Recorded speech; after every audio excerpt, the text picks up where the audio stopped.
Hi everyone, and welcome back.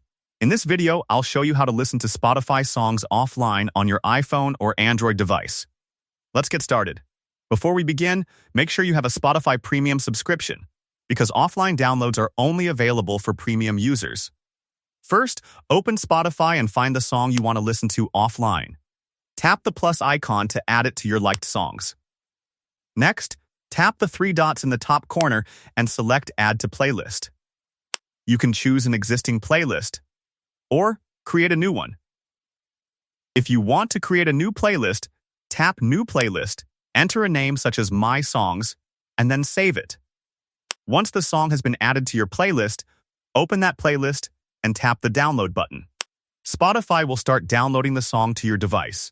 After the download is complete, you'll be able to listen to that song even when you don't have an internet connection.